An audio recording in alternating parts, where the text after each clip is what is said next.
बेटा coordinate geometry का हम देख रहे हैं पार्ट नंबर 2, जहां पे हम बात करेंगे डिस्टेंस फॉर्मूले को लेकर। इस चैप्टर में सबसे इंपॉर्टेंट कॉन्सेप्ट जाएगा डिस्टेंस फॉर्मूला। बेटा डिस्टेंस फॉर्मूला क्या कहता है?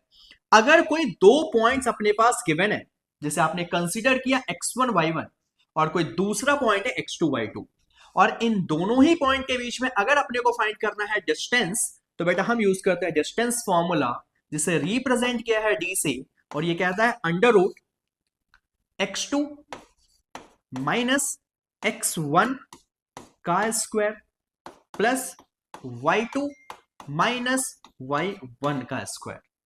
सपोज एक पॉइंट आपने कंसीडर कर लिया बेटा 3,4, एक पॉइंट आपने कंसीडर कर लिया क्यों 6,7, और आपसे कोई पूछा इसके बीच में डिस्टेंस फाइंड कीजिए। हमने कहा p और q के बीच का डिस्टेंस है तो that is pq। Now under root, अब आपको करना क्या है, इसे आप कंसीडर कर लो x1 y1, इसे आप कंसीडर कर लो बेटा x2 y2। As per the formula x2 minus x1, x2 की वैल्यू 6 है, x1 की वैल्यू 3 है, इसका स्क्वायर प्लस y2 की वैल्यू 7 है, y1 की वैल्यू 4 है, इसका भी स्क्वायर।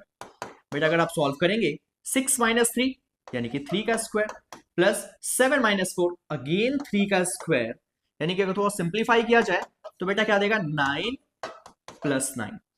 अब आप कहेंगे 18 लिख दो, या फिर मैं कहूं 9 कितनी बार है, तो आप कहेंगे 2 टाइम्स ऑफ 9, तो बेटा 2 टाइम्स ऑफ 9।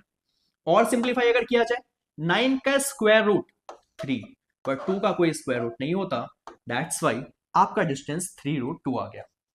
क्लियर है चीज? आगे अपनी नेक्स्ट पार्ट में हम बात करेंगे डिस्टेंस फॉर्मूला कहां यूज करना है और इस बेस पे क्या कॉन्सेप्ट के क्वेश्चंस बन सकते हैं।